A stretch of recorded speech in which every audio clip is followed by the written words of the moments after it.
Hello class, this is Emergency Medical Responder, Chapter 21, Incident Management. EMS operations means that you have knowledge of operational rules and responsibilities to ensure patient, public, and personnel safety. And incident management means that you establish and work within the incident management system. The incident management system is covered in pages 439 through 442 in your text. We will be discussing mass casualty incidents, the triage principles, which are covered in pages 438 through 439 in your text, and resource management, which is covered in pages 436 through 437, and also pages 439 through 442 in your text. In terms of hazardous materials awareness, we will discuss the risks and responsibilities of operating in a cold zone at a hazardous or other type of special incident, and those are covered on pages 434 through 435 in your text. We will also be covering mass casualty incidents due to terrorism and disaster. The risks and responsibilities of operating on the scene of a natural or man-made disaster are covered in pages 439 through 443 in your text and pages 445 through 449 in your text. As an EMR, you should be able to identify signs of a hazardous materials incident and prevent injury to yourself and to others within the first few minutes of an incident. It is important for you to understand the purpose of an incident management system, the framework of the National Incident Management System, or NIMS, basic triage also. And you should also increase your awareness of the possibility of terrorism. Hazardous materials are substances that are toxic, poisonous, radioactive, flammable, or explosive and can cause injury or death with exposure. During a hazardous materials incident, your top priority is to protect yourself and bystanders from exposure and contamination. When it comes to response to hazardous materials or hazmat incidents, you need to be able to identify the substance or substances involved, and federal law requires that all vehicles containing certain quantities of hazardous materials display a hazardous materials placard. The placard should include a 4-digit identification number, which can be used to identify a substance and to obtain emergency information.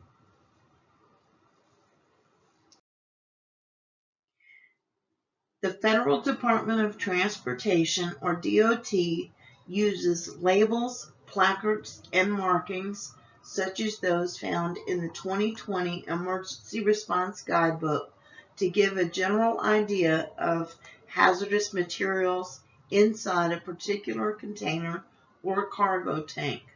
Look for these placards when you arrive at an emergency scene. They are required when these hazardous materials are present. Be aware that shipments with only a small quantity of hazardous materials may not be required to be labeled with placards. This is what the Emergency Response Guidebook, or the ERG, looks like.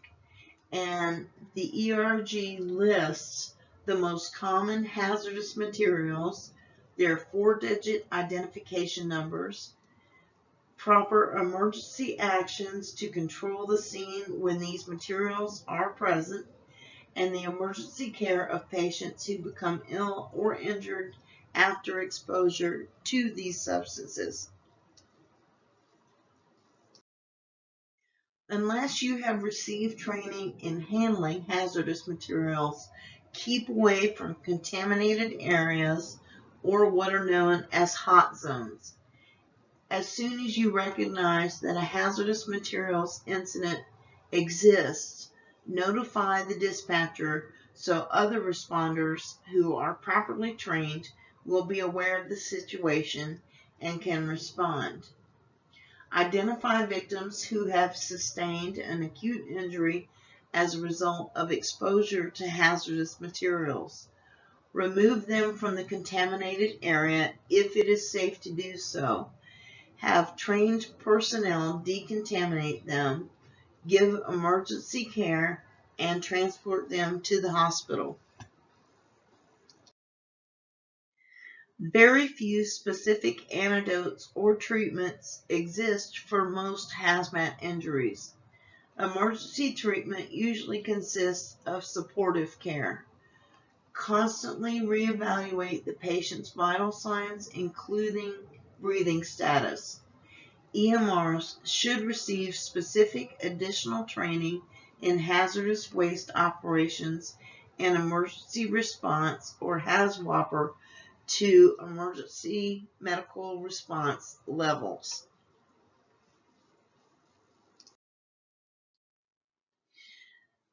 Moving on to mass casualty incidents. Mass casualty incidents or multiple casualty incidents are situations involving more than one sick or injured individual. These situations may range from a serious automobile accident to a building explosion. You must first be able to recognize the situation as a mass casualty incident. These incidents require a very different method of operation from other emergency medical calls. Variables in mass casualty incidents include the severity of a potential crash, access routes, available resources, response times, levels of emergency training, and overall experience of the EMS system. Your goals should be to provide the greatest medical benefit for the greatest number of people and to match the patient's medical needs with appropriate treatment and transportation. First and foremost comes the visual survey. The eye sees it all. As you are on your way to a scene, prepare yourself mentally for what you may find. Ask yourself the following questions. Where will additional help come from?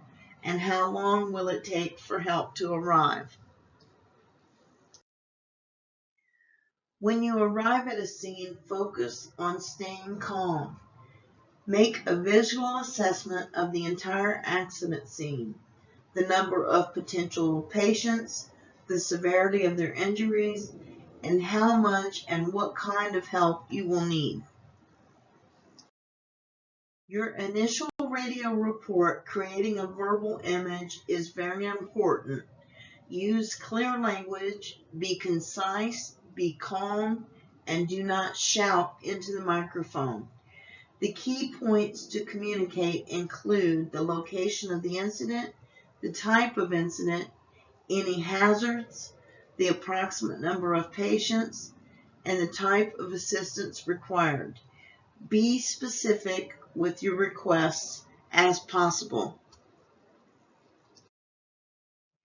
A good rule of thumb is to request one ambulance for every 5 patients.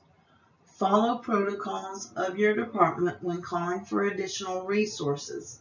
Determine perimeters for emergency vehicles only and exclude all other vehicles from the area.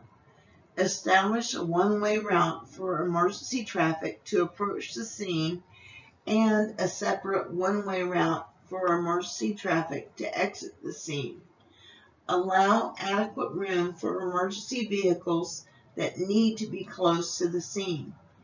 keep vehicles and personnel who are not needed at a scene at a staging area nearby. Let's talk now about casualty sorting and creating order out of chaos. Triage is sorting of patients into groups according to their need for treatment. The purpose of casualty sorting is to determine the order in which patients should be treated so that the most good can be done for the most people. Casualty sorting systems should be simple and fast, based on skills and knowledge that you already possess. Do not worry about diagnosing patients.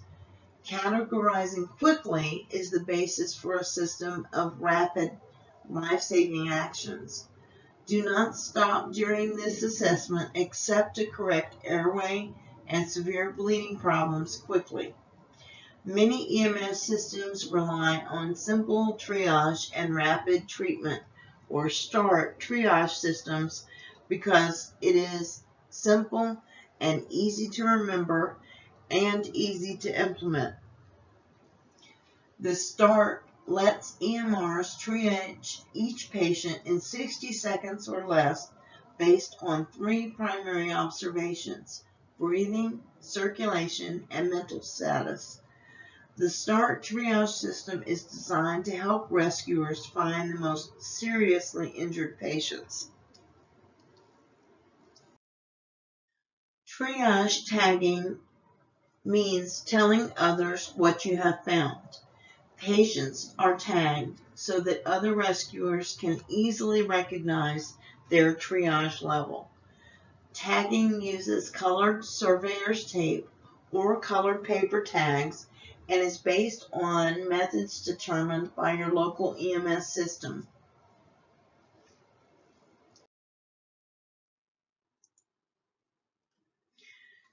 Priority 1, which is a red tag, means immediate care, injuries are life-threatening. Priority 2, which is a yellow tag, means urgent care, but care can be delayed up to 1 hour. Priority 3, which is a green tag, means delayed care, minor care, or hold. In other words, they're walking wounded and their care can be delayed up to 3 hours. Priority 4, which is gray or black tag, means the patient is dead and no more care is required. The first step in START is to get up and walk. Tell all people who can get up and walk to move to a specific area. If patients can get up and walk, they rarely have life-threatening injuries. To make the situation more manageable, ask those persons who can walk to move away from the immediate rescue scene to a designated safe area. These patients are called the quote-unquote walking wounded, and they're designated as priority 3, which is green tag or delayed care. The second step in START triage is to begin where you stand. Move in an orderly and systematic manner through remaining patients. Stop at each patient to provide a quick assessment and tagging. The stop should never take more than 1 minute. Find and tag the priority 1 patients, which are those requiring immediate attention.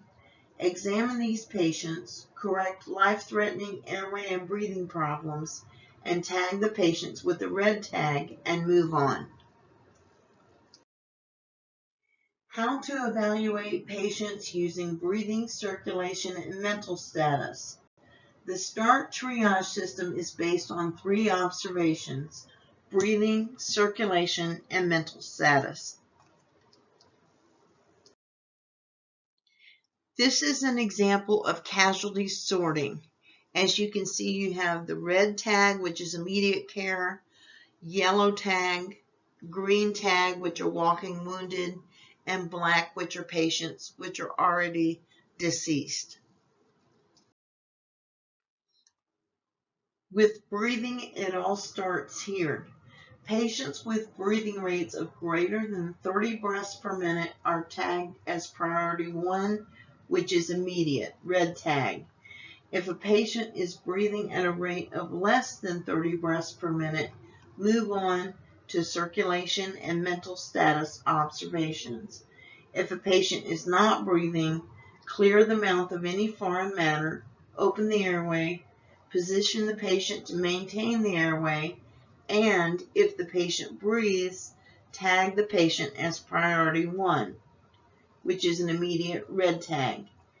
Patients who need help maintaining an open airway are also priority 1, which is a red tag. If you are in doubt as to a patient's ability to breathe, tag the patient as priority 1 or red tag. If the patient is not breathing and does not start breathing with simple airway maneuvers, tag the patient as priority 4, which is deceased, which is a gray or black tag. Next is circulation.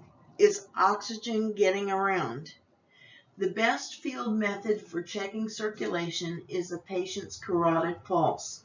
If the carotid pulse is weak or irregular, tag the patient as priority 1, which is an immediate red tag. If the carotid pulse is strong or if a radial pulse is present, move on to mental status observation. Treat patients with a weak carotid pulse for shock by elevating the legs to return as much blood as possible to the brain, lungs, and heart. Get the patient to assist with controlling bleeding or ask one of the walking wounded patients to help. If the carotid pulse is absent, tag the patient as priority 4, which is deceased, which is a gray or black tag. In terms of mental status, try to get the patient to open their eyes. Determine whether the patient responds to verbal stimuli.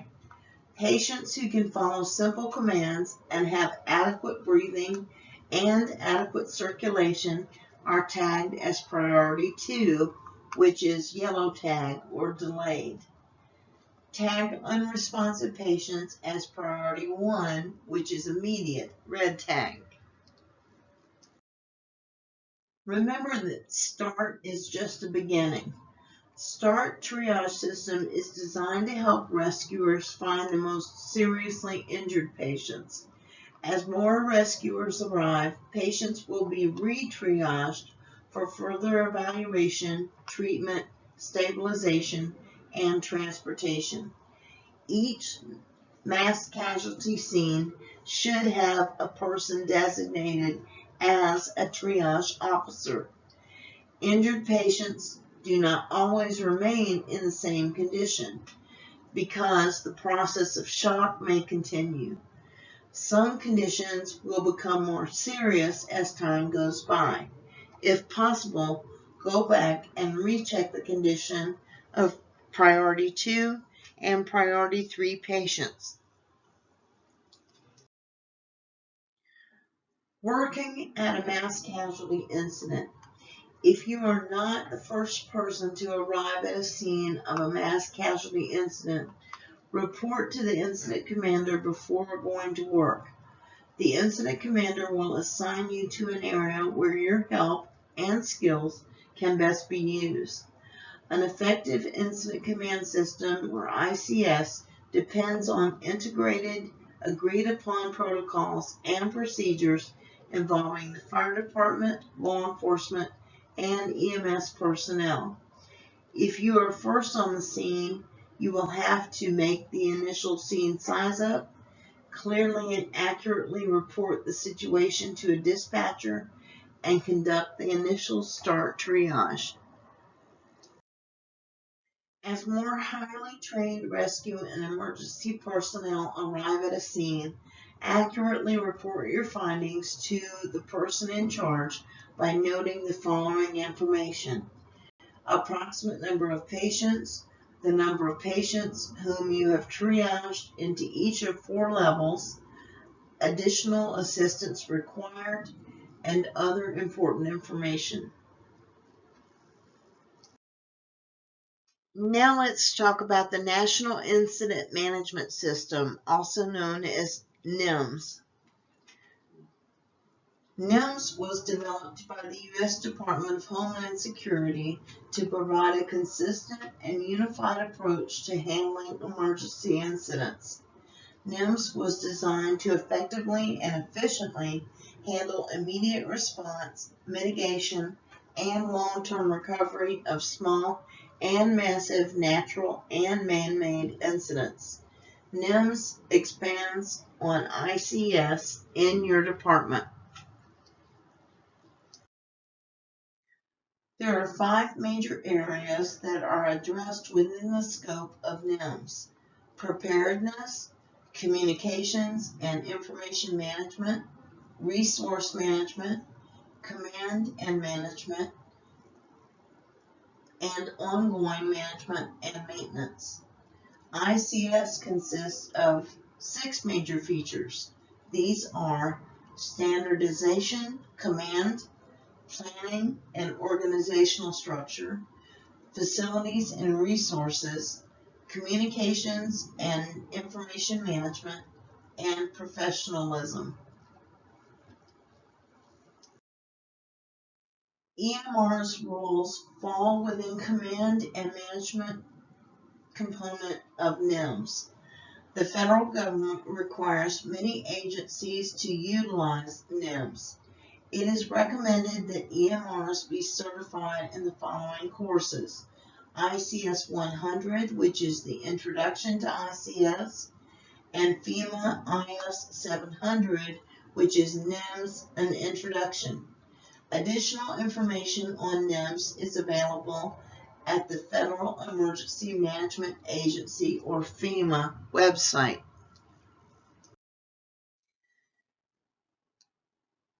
Now we're going to move on to terrorism awareness. Terrorism is a systematic use of violence by a group to intimidate a population or government to achieve a goal. Terrorist acts may be instigated by a country's citizens or by people from other countries. Terrorists might use a wide variety of methods to incite terror, including the use of guns, explosives, fire, chemicals, viruses, bacteria, and radiation. Agents used by terrorists are many of the same agents that produce hazards for EMRs in everyday accidents and emergencies. Moving on to weapons of mass destruction, or WMDs. Any agent designed to bring about mass death, casualties, and or massive damage to property and infrastructure is classified as a WMD. This can include explosive, chemical, biologic, and nuclear weapons. The preferred WMDs to date have been explosive devices, truck or car bombs, or pedestrian suicide bombers. Many previous terrorist attempts to use either chemical or biologic weapons to their full capacity have thus far been unsuccessful. There are potential targets and risks. To understand the threat that terrorists pose to people and places, consider places that terrorists might identify as targets.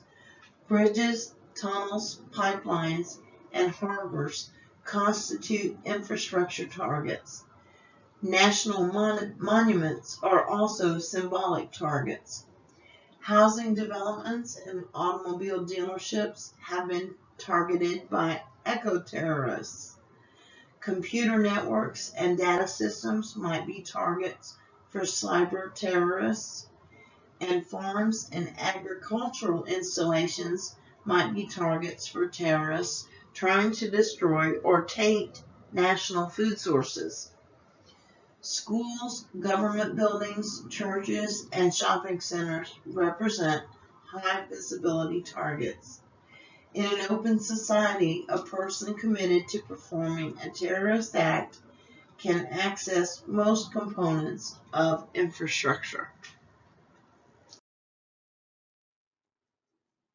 This is just a small sampling of potential targets and risks. You see a subway system, airliners or airports, a major bridge structure, and also hospitals. EMRs should always be alert for hazards, those associated with a terrorist event as well as those connected to any other emergency. A wide variety of agents and devices can be used to incite terror, including explosive devices, incendiary devices, chemical agents, biologic agents, radiologic agents, and also explosives and incendiary devices. Explosives produce a concussion that destroys property and inflicts injury and death. Incendiary devices are designed to start fires. An explosive device can be hand-carried or transported in a heavy truck. Often the first indication that an explosive or an incendiary device is present is the explosion or fire that results from the deployment of a device. WMD safety considerations. If you are called to respond to an explosion, be alert for safety hazards that may have been created by an explosion or by a terrorist. Do not enter any area that may be unsafe until properly trained personnel assess the risks. Be alert for the possibility of a secondary explosive device that is timed to explode when rescuers are on scene. Use the same safety skills you develop for other types of emergency situations. At a WMD scene, you will not be able to enter where the event has occurred, nor do you want to. Staging should occur upwind and uphill from the incident. In terms of chemical agents, industrial process chemicals can be used to intentionally inflict harm on people.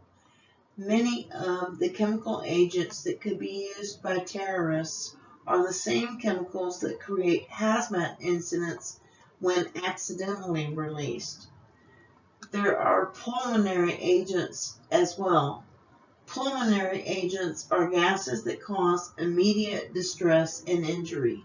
Their primary route of entry into the body is through the airway and to the lungs.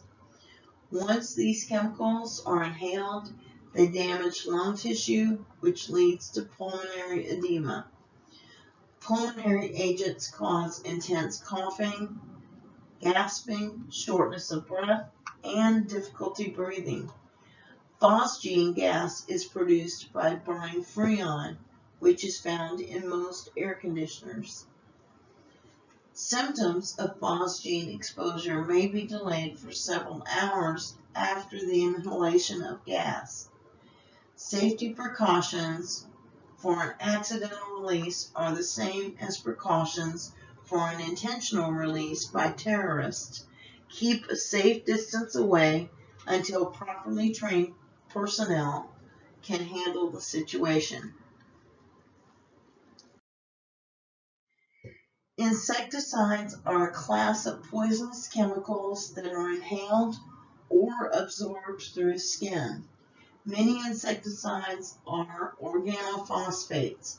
Absorption of organophosphates produces excess salivation, sweating, lacrimation, which is excessive tearing, urination, diarrhea, gastric upset, and emesis, which is vomiting, known as sludge. Far more emergency providers have experienced accidental contact with insecticides in routine calls than those during terrorist-related events. In an incident involving an insecticide, keep bystanders far enough away to prevent additional contact with the chemical. In an emergency involving mass people with sludge-like symptoms, assume you are dealing with an insecticide poisoning and call for help from a trained hazmat team. Do not make contact with the contaminated patient until they have been properly decontaminated by trained personnel.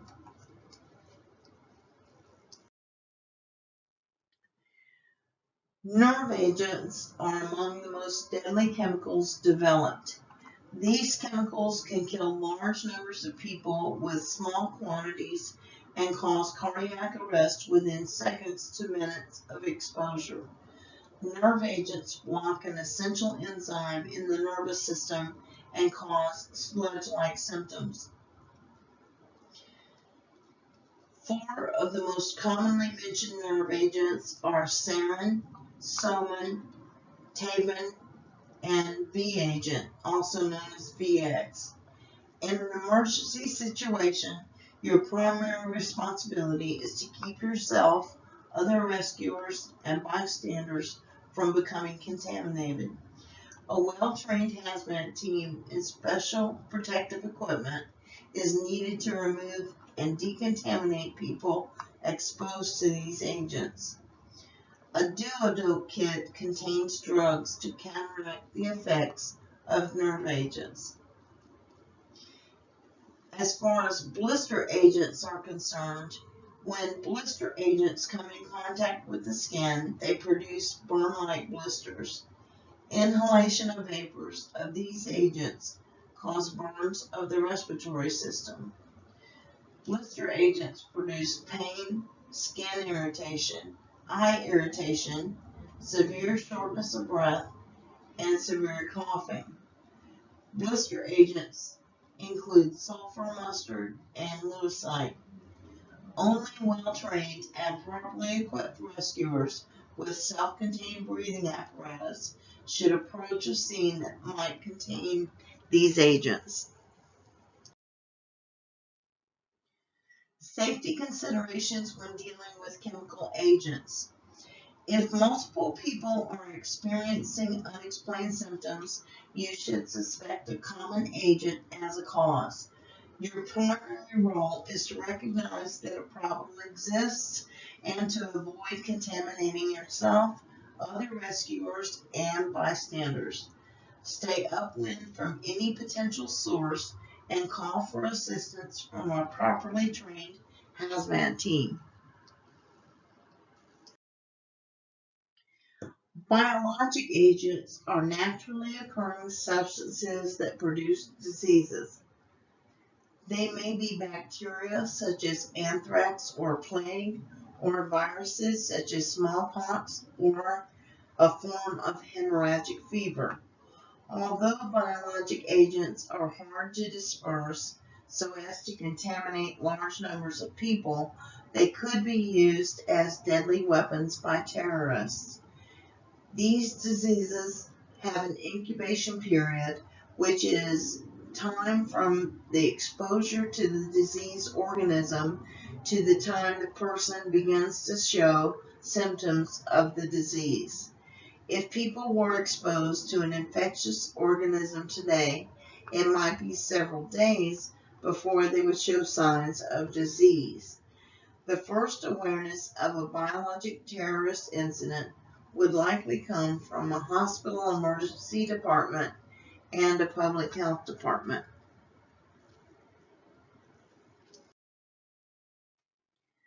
Some safety considerations when dealing with biologic agents.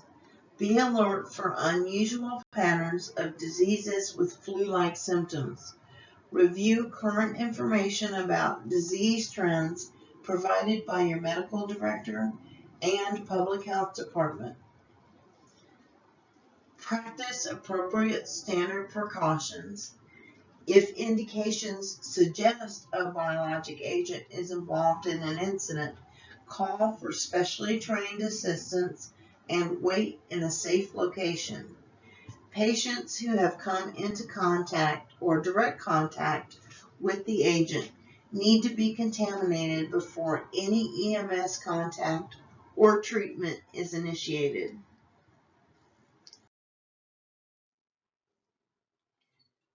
We're going to discuss radiologic agents now. Ionizing radiation is a kind of energy that is formed by the decay of a naturally occurring or a human-made radioactive source. Radiation is used in hospitals, research facilities, and nuclear power plants, and for military weapons. Exposure to excessive amounts can cause delayed illness, such as cancer. Exposure to large amounts can cause people to become violently ill within a few hours and may produce death within hours or days.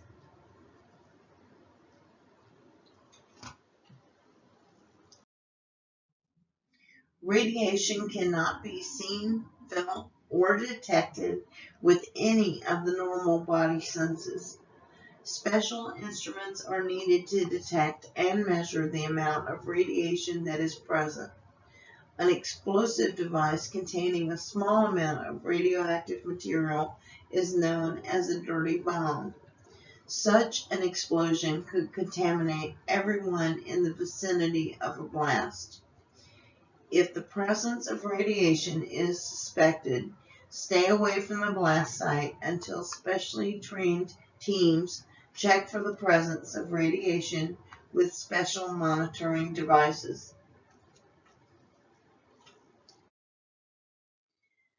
In terms of your response to a terrorist event, emergency response personnel need to develop an all-hazards approach for managing terrorist-related emergencies. In all emergencies, scene safety and rules apply. You need to practice good scene safety and diligent use of standard precautions.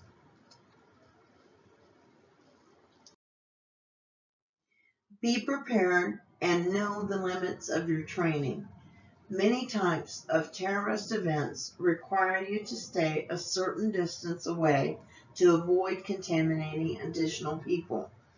Be alert for secondary devices placed by a terrorist that are set to detonate after emergency responders arrive at a scene.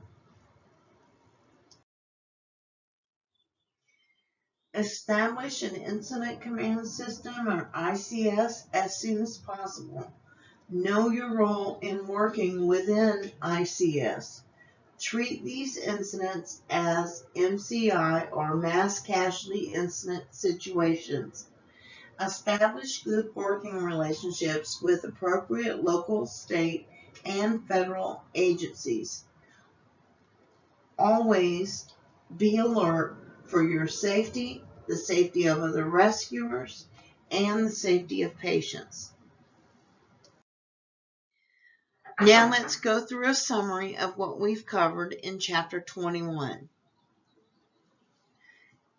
During a hazardous materials incident, your top priority is to recognize that a hazard is present and to protect yourself and bystanders from exposure and contamination from hazardous materials. The START system is a simple triage system that you can use at a mass casualty incident. It sorts patients in groups so that most serious patients are treated and transported first. NIMS, or NIMS, is designed to provide a unified approach to emergency incidents of any size. We also talked about how the goal of terrorists is to intimidate a population or government so as to achieve a goal. Terrorists may use many approaches to incite terror, including the use of explosives, fire, chemicals, viruses, bacteria, and radiation. Chemical agents are man-made substances that can have devastating effects on living organisms. They include pulmonary, metabolic, nerve, and blister agents and insecticides. Biologic agents are organisms that cause disease. And finally, we talked about how radiologic weapons can create massive amounts of destruction.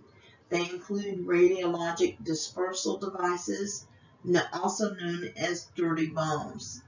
EMRs need to consider their safety, the safety of other rescuers, and the safety of bystanders whenever dealing with a terrorist-related event.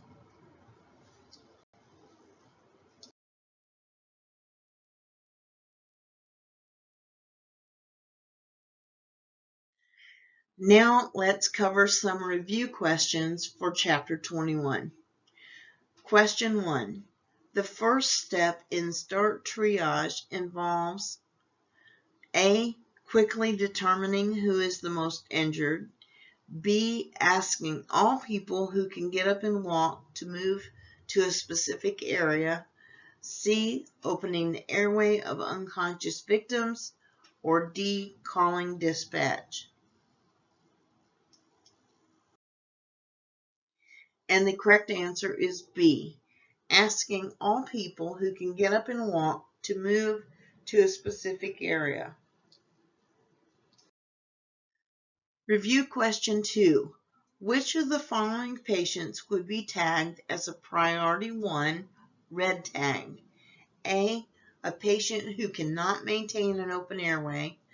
B. A patient with a strong carotid pulse. C. A patient who does not start breathing with airway maneuvers and does not have a pulse. Or D. A patient with a broken femur. If you're logical, you should easily get this answer.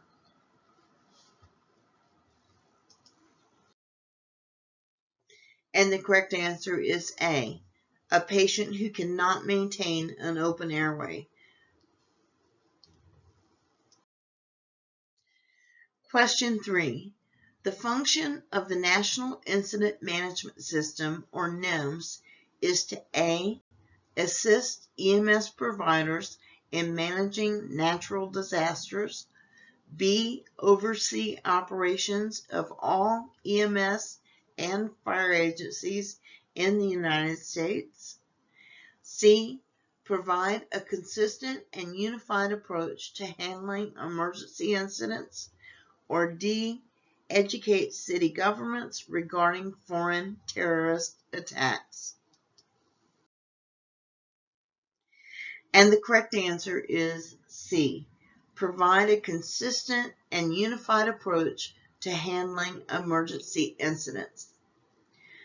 Class, you've been very patient, and I thank you for your time through all 21 chapters. Just like every other chapter, if you have any questions about what we covered here in Chapter 21, I encourage you to contact your instructor. Thank you again for all your time and attention. I hope you find that these lectures have been helpful, and we look forward to seeing you in future classes.